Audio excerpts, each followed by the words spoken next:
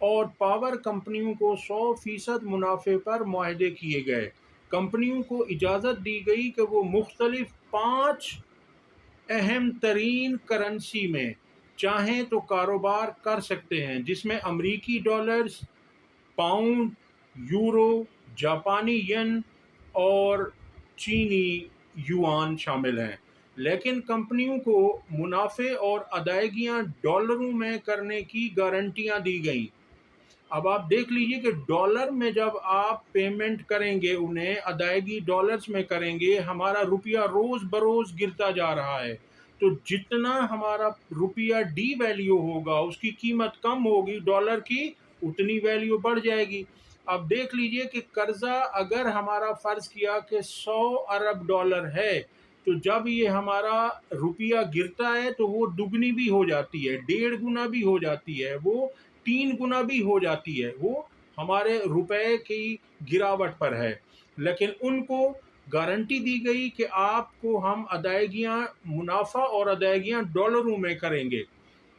حکومت کی جانب سے سرمایہ کاروں کے لیے سہولت فراہم کی گئی کہ انہیں جب اور جتنی کرنسی چاہیے اسٹیٹ بینک بندوبست کرے گا، یعنی جب اور جتنی کرنسی، جبکہ کمپنیوں کے سرمایہ کی انشورنس حکومت دے گی، یعنی ان کا پیسہ بھی محفوظ ہے، انہیں کوئی ڈر خوف کی ضرورت نہیں ہے۔ حکومت پاکستان کی گارنٹی بھی انہیں فراہم کی گئی۔ کمپنیوں کو اجازت دی گئی کہ وہ پاور پلانٹس کی تعمیری لاگت اور مرمت اپنے مطابق کریں، یعنی انہیں فل یہ بھی اجازت دی گئی کہ وہ اس کی تعمیری لاگت اور مرمت اپنے مطابق کریں، جیسے چاہیں وہ اس طرح کریں۔ پاور پلانٹس کو ایندھن کی فراہمی یقینی بنانا حکومت کی ذمہ داری ہے، یعنی انہیں ایندھن بھی حکومت فراہم کرے گی۔ اور حکومت نے آئی پی پیز کو گارنٹی دی کہ ملک میں کسی بھی قسم کی تبدیلی کا معاہدوں پر اثر نہیں پڑے گا، یعنی کوئی بھی حکومت آئے گی تو وہ ان معاہدوں کو تبدیل نہیں کر سکتی یا اس میں کوئی رد و بدل نہیں کر سکے گی۔ اسی لیے تحریک انصاف کی حکومت جو 2018 میں آئی، وہ ان معاہدوں کو تبدیل نہیں کر سکتی تھی، کیونکہ یہ انہوں نے معاہدوں میں تحریر کر دیا ہے، یہ شکیں انہوں نے بیان کر دی ہیں، لکھ دی ہیں وہاں پر، اور ہر حکومت پابند ہے۔ تو یہ سب کچھ کرنے والے کون ہیں؟ یہ نون لیگی حکومت ہے مین۔ 1994 میں تو پیپلز پارٹی بھی تھی، مگر جو آ کے عوام کے ہاتھ پاؤں باندھے ہیں وہ نواز شریف کی حکومت نے باندھے ہیں 2015 میں۔ ٹیکس میں تبدیلی اور رد و بدل کا بھی آئی پی پیز معاہدوں پر اثر نہیں پڑے گا۔ آپ اس کا ایک ایک لفظ آپ غور سے پڑھیں اور سنیں تو آپ کو پتہ چلے گا کہ کس طرح انہوں نے عوام کی تباہی کا بندوبست کیا ہے۔ آئی پی پیز مالکان کو فورن کرنسی کی ترسیل میں بھی حکومت مدد فراہم کرتی ہے، یعنی اگر انہیں بیرونی کرنسی میں کسی بھی ملک کی کرنسی میں پیسہ چاہیے اور وہ جہاں چاہیے ان کو وہاں پہنچائے گی، یعنی کہ یہ ایک طرح سے پاکستان سے پیسہ ڈالرز کی صورت میں باہر بھی چلا جائے گا، یعنی یہ منی لانڈرنگ کی دوسری قسم ہے، یہاں سے پیسہ باہر جائے گا۔ جبکہ حکومت پاکستان سرمایہ کاروں کو قانونی، سیاسی اور مارکیٹ کے رسک سے بھی تحفظ فراہم کرے گی، جس میں پاکستان کے قوانین اور ٹیکس میں تبدیلی شامل ہے۔ جبکہ لائسنس کی تجدید کی شک، یعنی اگر ان کا لائسنس ختم ہو جاتا ہے، وہ رینیو ہوتا ہے، اسے دوبارہ جدت اس میں لائی جاتی ہے، نیا بنایا جاتا ہے، تو اس میں اس کی شک میں بھی شامل کی گئی ہے۔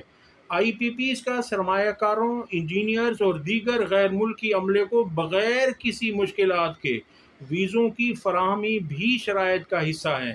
پاور جنریشن یا ٹرانسمیشن کمپنی جب بھی کوئی منصوبہ لگاتی ہے تو اس کا معاہدہ یا ڈاکیومنٹس ہوتے ہیں جن کو سیکیورٹی پیکج ڈاکیومنٹس یعنی SPD کا نام دیا جاتا ہے۔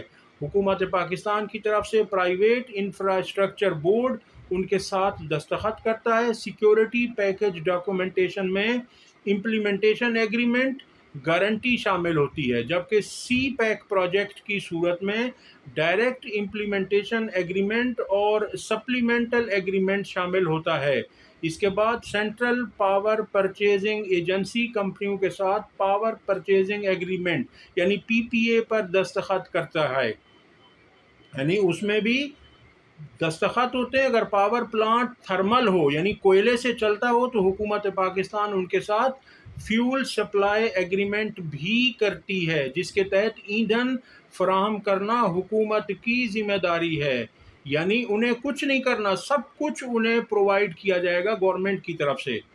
جبکہ ہائیڈل پاور پروجیکٹ میں یعنی جو پانی سے بجلی بنائی جاتی ہے اس کے لیے صوبوں یا حکومت آزاد کشمیر کے ساتھ پانی کے استعمال کے منصوبے پر بھی دستخط کیے جاتے ہیں۔ جب بھی کسی IPP کے ساتھ معاہدے پر دستخط ہوتے ہیں تو مختلف وزارتوں، اسٹیک ہولڈرز، محکموں کے ساتھ ڈسکشن ہوتی ہے، اس کے بعد ECC یعنی اکنامک کوآرڈینیشن کمیٹی سے منظوری لی جاتی ہے اور کابینہ سے بھی منظور کیا جاتا ہے۔ یعنی آپ دیکھ لیجئے کہ سارے پکے کام کیے ہوئے ہیں کہ کوئی آ کے ان سے انحراف نہ کر سکے۔ منصوبے لگانے والوں کو NEPRA, NTDC، state bank, FBR اور دیگر محکموں سے منظوری لینا لازمی ہوتا ہے۔ پاور ڈویژن ذرائع نے دعویٰ کیا ہے کہ ٹیکسز اور ڈیوٹیز میں سہولتوں سے IPPs نے 1200 ارب روپے کا فائدہ اٹھایا ہے، 1200 ارب روپے، جبکہ کرنسی میں سہولیات سے IPPs نے مختلف کرنسیاں استعمال کیں لیکن وصولیاں ڈالروں میں لیں، اور انجینئرنگ پروجیکٹ لاگت اور مرمت آپریشنز میں سہولیات دینے سے لاگت کا منمانہ تخمینہ لگایا گیا۔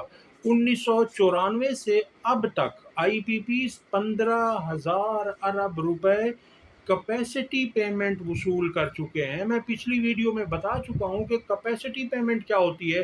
کیپیسٹی پیمنٹ ہے کہ ان IPPs جو ہیں وہ جو پرائیویٹ بجلی بنانے کے کارخانے ہیں ان کے پاس فرض کیا گنجائش ہے 100 میگا واٹ کی اور وہ ہمیں ضرورت 20 میگا واٹ کی ہے، تو ہم انہیں پیسے 80 میگا واٹ کے ایکسٹرا بھی دیں گے، یعنی ہم انہیں 100 میگا واٹ کے پیسے دیں گے کیونکہ ان کی کیپیسٹی 100 میگا واٹ پیدا کرنے کی ہے، ہم ان سے 20 میگا واٹ لے رہے ہیں، تو یہ ہمارا فالٹ ہے۔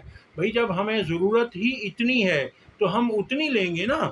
جب ہم مارکیٹ میں جاتے ہیں کوئی چیز لیتے ہیں، آپ نے سبزی لی، آپ نے اگر آدھا کلو لی تو آپ آدھا کلو کے ہی پیسے دیں گے نا، نہیں کہ وہ کہے گا آپ کو کبھی میرے پاس 5 کلو سبزی رکھی ہے لہٰذا آپ کو آدھا کلو بھی چاہیے تو آپ پیسے 5 کلو کے دیں، مگر یہاں ایسا ہوا ہے۔ حکومت نے ان کو یہ چیز ہے کیپیسٹی چارجز، اس میں ان کو کیا دیا ہے، اس میں انہوں نے 1994 سے اب تک IPPs 15,000 ارب روپے کیپیسٹی پیمنٹ وصول کر چکے ہیں۔ ذرائع نے بتایا ہے کہ IPPs معاہدے 25 سے 30 سال کے لیے کیے گئے، جس میں پہلے 10 سال میں IPPs نے اپنی لاگت منافع کے ساتھ پوری کر لی، یعنی 10 سال میں انہوں نے سب کچھ وہ پورا کر لیا منافع سمیت، اور باقی مدت میں پیداواری نرخ کم کرنے تھے لیکن کم ہونے کے بجائے بڑھا دیے گئے۔ IPPs کے 100% منافع کو یقینی بنانے کے لیے مقامی اور بین الاقوامی مہنگائی کو بھی ٹیرف میں شامل کیا گیا۔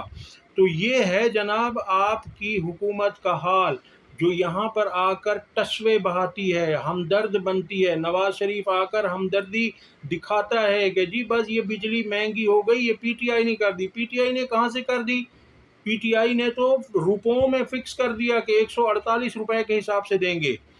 اگلی خبر، اسلام آباد جلسہ ملتوی کرانے کے لیے علی امین گنڈاپور سے کس نے رابطہ کیا؟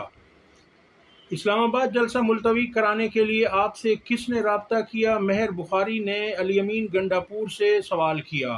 ان کا کہنا تھا کہ ظاہر ہے اسٹیبلشمنٹ نے، جو ملک چلا رہے ہیں وہی رابطہ کرتے ہیں۔ آپ سے کس نے رابطہ کیا؟ مہر بخاری: ظاہر ہے اسٹیبلشمنٹ نے، جو ملک چلا رہے ہیں وہی رابطہ کرتے ہیں۔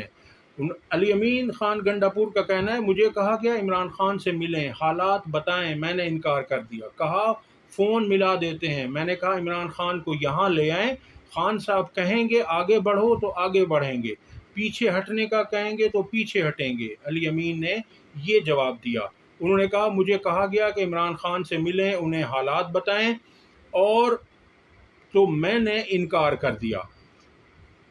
اب یہ جناب بات ہے، اور یہ کافی دنوں سے، جب یہ 22 اگست کا جلسہ منسوخ ہوا تو اس کے بعد سے یہ باتیں چل رہی تھی کہ کس نے کہا اور کیوں کہا اور کون ملنے گیا اور کس نے 7:30 بجے جیل کا دروازہ کھولا۔